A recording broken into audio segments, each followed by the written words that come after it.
The bulls are back on the Lal Street and so are the FIIs. The Nifty and the Sensex snapped a two-week losing streak. How is India standing tall in a challenging environment, and where are foreign investors placing their bets? Hello and welcome to the Editors Roundtable. Yet again, it's me, Sonia, and I have all the editors here with me, Anuj, Nigel and Nimesh. Folks, it was a good week, and more importantly, I think not only did we break our losing streak, we had big participation coming from large sectors like the banks.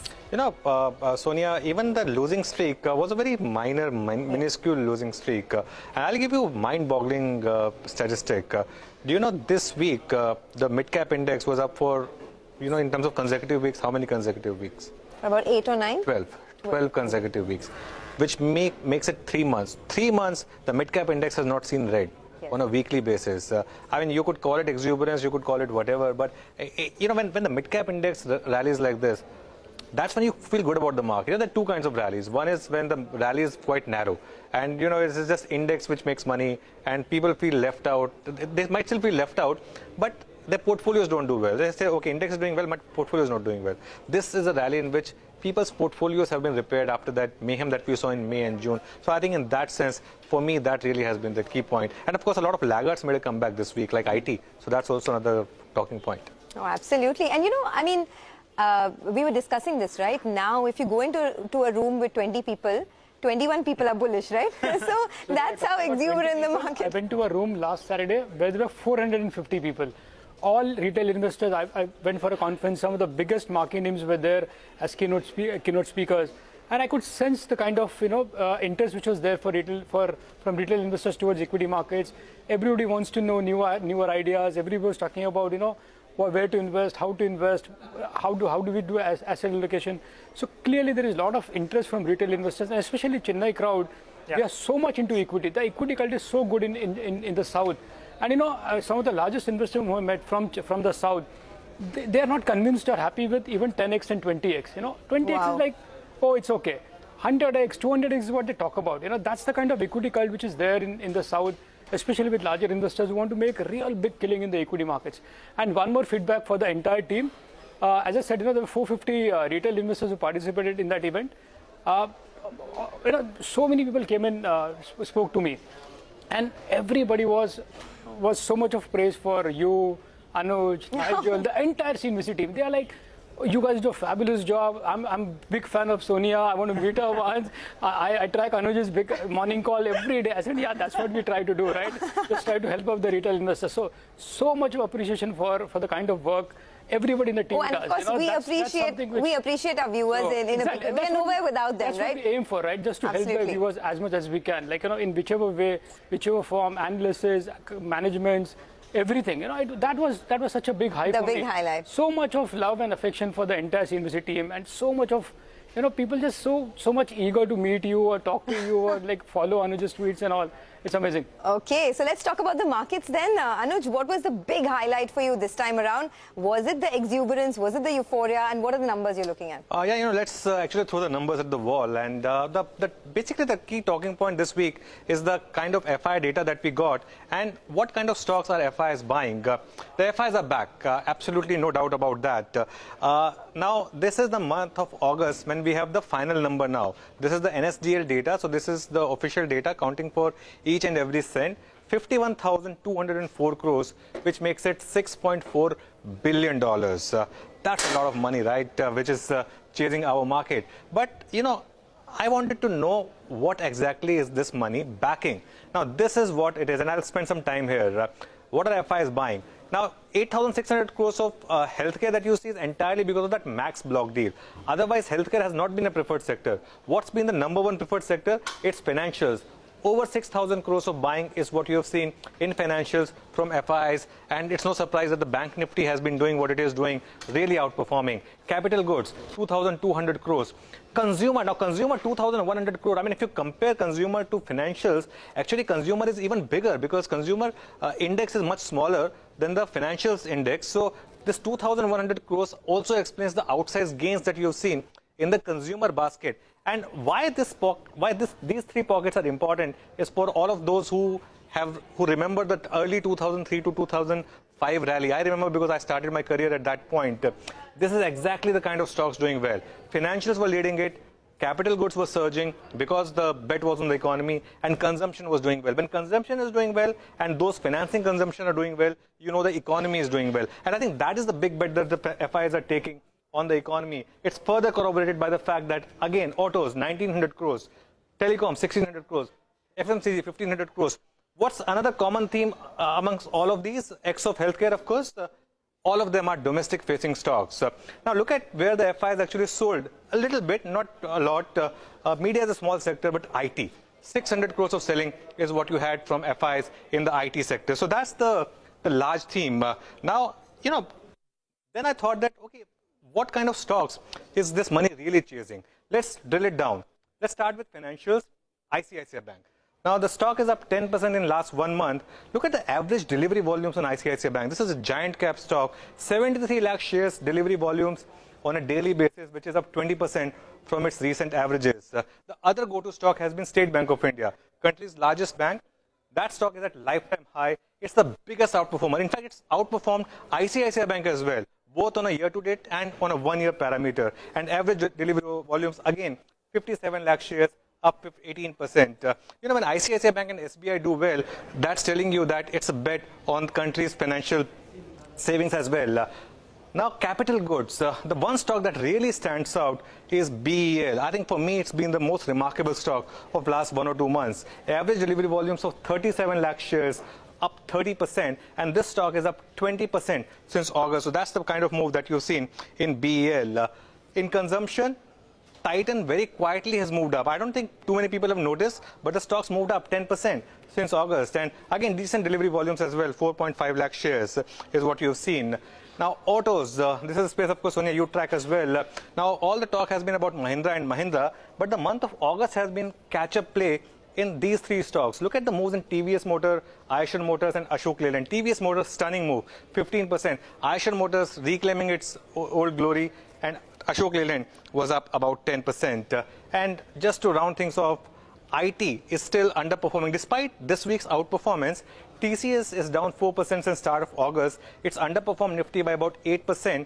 And it's underperformed Nifty by about 18% this year. So this selling that you're seeing in IT from FIs, my sense is largely because of Infosys. But the big talking point is really the kind of buying that you've seen in financials, auto, consumer, basically the domestic economy. FIs are turning bullish once again on India. Nimesh, over to you. What are you tracking? So, Anuj, you know, as you said, you know, FIs are back, and that was the theme for the last 4 or 5 weeks, right? That I've been continuously saying that that's the feedback from dealing rooms, that the FI is putting money back and they have turned buyers. So that's playing out in some sectors and stocks as well. You know, for this week or for the last few days, the overall feedback from the market, one, India is continues to outperform, and largely because of the FI money which is back, and they're backing some of the large cap names within financials and the auto names and all. Technically, now the feedback is both Nifty and Bank Nifty are above the breakout levels. So there is still a lot of room, and you know, above 18,000 on the Nifty, maybe above 40,000 on the Bank Nifty. You're going to see more money chasing those sectors and a bit of short covering as well. So that's the technical factor that one needs to watch out for. From a retail participation point of view, look at the you know, mutual fund data. There is a bit of withdrawal of money from the retail investors, and that's what is pinching a lot of retail guys. You know, there is a bit of left out feeling as well. Even in the conference there in Chennai, there was a feeling that, oh, we sold out a little early and now we want to catch up and again reinvest. So there is a bit of left out feeling as well among retail investors. Having said that, money back, there is a lot of momentum. Everybody's talking about markets going up. There are a few signs and indications of being a bit of warning signals, so to speak, in some pockets, and something that we need to watch out for. One, of course, the quality of small caps that have rallied in the last 10, 15, 20 days, you know. And when I talk to a lot of dealers and market participants in the market, everybody has a story to sell, and those stocks go up. So that again is a sign that there is a bit of exuberance now in mid cap, small cap. Some quality stocks are giving an indication that, hey, you need to be a bit careful, you know, going forward from here on. Also, the supply of paper. While, you know, you spoke about FIs buying, there is constant supply of paper coming in from strategic investors. Even this week, there is so many large block deals have happened, right? Interglobe, Kangwal has sold 2.8%. He owns 35%, by the way. So there is going to be, you know, supply of paper on that group. Syngene, Biocon sold 5%. CG Power, you know, one of the largest Standard Chartered Bank sold out. Bharti Airtel, Singtel is selling out. So there is the supply of paper which will balance out the FI flow, so to speak. But there are some signs now of a bit of exuberance in some pockets, which one needs to factor in. But technically, market looks like in a sweet spot to rally further from here, purely from a breakout point of view. Okay, so since FIIs are, putting in a lot of money in the Indian markets, the question we're asking is why, right? Why are FIIs putting money in India versus others? So I decided to put together some interesting data on how India is outperforming despite the global macro situation. So let's take a look at it now. Well, the big question that we're asking is why has India outperformed global peers? Are the macros in India much better than the global macros? And here's what we found out. First, take a look at the outperformance that India has seen versus its peers. The Nifty is up 3% this year versus most global peers under pressure. The S&P 500, Hang Seng are down almost about 16%. Now, let's look at the global environment, which is very challenging at the moment. The dollar index hit a 20-year high of 109 last week, versus about, say, 92.1 in 2017 and the all-time high, which was 120 way back in July of 2001. Just look at the trajectory that the dollar index has seen, and of course we do know that a higher dollar index is negative for risky assets like equities. Let's move on to the US 10-year yield, which rallied from 2.6% in August and now it's at 3.3%. Apart from that, there's been a sharp surge in global energy prices as well. US natural gas prices have seen a 50% rise in the last 3 months, from $5.4 per MMBTU all the way to $8 per MMBTU. European natural gas prices have also risen and are now at the highest since July of 2008. But let's move on to Indian macros and see whether they are improving compared to global peers, and the answer is a big yes. Take a look at Brent crude prices, down 30% from March. 10-year yields have softened to 7.2%, which is down 83 basis points from the month of June. And then you have the Indian corporate profitability, which has improved quite a bit. Motilal Oswal put out a report where they said that the corporate profit to GDP ratio is now at a decadal high of 4.3% for Nifty 500 companies, and Motilal estimates an 18% Nifty EPS growth in FY23. Not just that, inflation has been falling for the last 4 months and the PMI data remains elevated at 54 plus. So all in all, Indian macros are definitely improving compared to its global peers, and hence the inflow of FII money. Let's take a quick break on that note, coming up with lots more on Editors Roundtable. Stay tuned. Welcome back. You're tuned into Editors Roundtable here on CNBC-TV18. Well, India seems to be in a sweet spot, as we have been telling you. It may not be a linear line for the markets of the economy, but we seem to be heading in the right direction. And the reason I say that is because of 3 broad themes. One is financialization of savings, digitization and formalization of the economy as well. Let's start off with formalization of the economy. GST collections, I recall us celebrating when we were hitting around 1 lakh crore odd. For the last 6 months, we have been hovering around the 1.4 lakh crore odd. So that's positive. Jan Dhan accounts, we just take a look at the way it's moved. From around 15 crore accounts, we're at around 45 crore accounts. And what's better is close to around 80% of those, well, they are actually operational. And the amount in every account has moved from around 1,200 odd all the way to around 4,000 rupees. Now, the other factor, financialization of savings. Household savings, if you look at equities as a percentage of savings, well, that was in the low single digits. That's gradually moved to around 5%, and I believe that it's moving towards, the double digits and high single digits odd. And we have a long way to go because Western world, well, it's anything between 20 to around 30%, in some cases, even more than that. Besides that, there is an equity cult here in India. From, in the last 3 years or so, the total number of demat accounts, well, that's been the big talking point all this week, right? We're at around 10 crore odd. Moving on then, the average monthly SIPs. Remember, just a few years ago, we were at around 3,000-4,000 odd. Just take a look at the way we're going. We're clocking close to around 12,000 crores in terms of average SIPs. In the last 5 years, we're up close to around 4 times odd. The Indian mutual fund industry as well, we have the average assets under management. Well, that's moved up big time. Moved up by nearly around 5 times in the last 10 years or so. And that's the updated number that we got at the end of this week itself. The digitization theme continues to play out, and that's very encouraging as well. The UPI transaction, just take a look at the growth. For the month of August, big time growth, in comparison, both the number of transactions as well as the quantum in terms of values.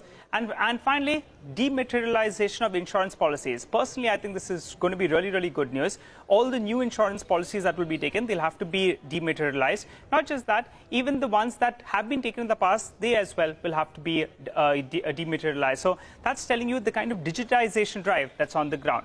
Stocks that you need to focus on, well, self-explanatory. Up for you on the screen as well. Short point is India in the right direction onwards and upwards. Back to you guys. Okay, Nigel, thanks a lot for that. And to discuss all of this, we have with us Nilesh Shah, Managing Director at Kotak Mahindra AMC. Nilesh bhai, good evening. Thanks for joining us. Clearly, it's the domestic retail investor who I think should salute themselves, right? They have kept themselves in the game in a market in which there was so much against them. But do you get a sense that the market's getting a bit exuberant, or is it fine? Your thoughts? So Anuj bhai, if we look at the world, there is a massive sandstorm blowing out there. If we look inside India, it looks like oasis in the desert. So shorter term fundamentals of India will get impacted by global sandstorm. But once the dust settles, we will be the only oasis in the world. From a flow point of view, we have seen massive turnaround in foreign portfolio flows. In a market where both local and foreigners are buying and IPO supply is not emerging, there is only one way for prices to go. The third thing, Anuj bhai, I met a global investor, and while presenting India, I was talking that we are now at a significant premium to MSCI Emerging Market Index. And he told me, Nilesh bhai, nazariya badaliye. You are looking at 1 year valuation. In my position, I am looking at 5-year valuation. India is the cheapest emerging market. So we are right now in a positive territory of fundamentals and flows. But please remember while investing that there is a massive global sandstorm blowing. Nilesh, good evening and thanks for joining us. I was also discussing about why the Indian macros are doing much better than the global macros, right? And one data point that stood out for me is the corporate profit to GDP ratio, which is now at a decadal high of 4.3% this year so far. Since corporate profitability is increasing, I want to understand from you which are the pockets where you're seeing the maximum amount of traction. We do know there's a structural shift that we're seeing in the banking space, but according to you, what stands out for the next, say, 12 to 18 months? Over the next 12 to 18 months, banks will have better profitability as interest rates start stabilizing and all the treasury losses which people have booked starts getting converted into income. The second sector where we see profitability picking up pace is industrials and capital goods. This companies cut costs to survive last 4 or 5 years of period where order book was not growing that fast. Now, not only they get orders from Government of India, private capital, and also exports market. The operating leverage is kicking in capital goods, and we believe profitability growth there will be superior. Probably the only disappointment on the profitability side is likely to come from sectors like pharma or IT, where it is the margin which is getting impacted. But even there, the profitability growth will still be positive. So overall, we are in a sweet spot where corporate earnings could easily grow anywhere between 15 to 20% over next 2 to 3 years. Hi, Nilesh. Nilesh, a very simple question. Suddenly, people are now started talking about the 20,000 mark on the Nifty. But after a while, when you wake up in the morning, if the SGX is down 150, 200 points, there's a lot of happiness because people say we're going to get in. Your guess, early 2023, you think 20,000 on the cards? Nigel, but it's always difficult to predict short-term movement. But definitely in year 2023, we will see 20,000 coming. Okay, year 2023 we see 20,000. Actually, that will be slightly disappointing if we only stick at 20,000, right? I thought you would say 20,000 before Diwali this year. I mean, the way the market is going, it looks like it's going to be there very soon. 23,000 should be the aim, right? I mean, of course, not immediately, but what kind of compounding can we expect over the next 5 years? Okay, let me ask you this, since you referred to 5-year valuation. So normally we had seen very high inflation in the past. Compared to that, our inflation is now in low single digit. So your return compounding can come down from on a nominal basis. But should we be targeting low double digit compounding? Answer is yes, that is plausible. Okay, all right. Well, just one word before we let you go, Nilesh. What do you think could be the theme, the big theme, over the next couple of months? So Sonia, this is more a retail investor answer than institutional investor answer. India is a rising tide. All boats will get lifted as long as it doesn't have a hole. So please invest in good companies run by good managers where promoters won't take you for a ride or shortchange you. As long as you are sitting in a boat without hole, India growth story will lift everyone. Okay, and it seems like a lot of the holes in the India boat, even if there were, are getting plugged, right? I mean, at least on the macro front, we're seeing that. Nilesh, always a pleasure speaking with you. Thanks a lot for joining in. So clearly, the exuberance, right, continues, and we've seen it in the number of demat accounts that have opened up in August as well, right? So even if there is some volatility, it looks like the uptrend at least is intact. Yes, but just to add a point, prices sometimes drive the narrative, right?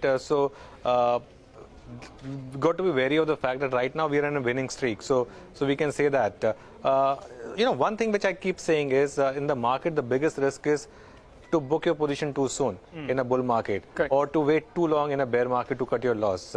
I think a lot of people have realized that, Sonia. I think that's one thing which you got to trail your stops, because unless the screen throws you out, the market will throw you out if it has to. You don't make that decision. This is one thing where at the risk of sounding a bit sexist, I used to say this.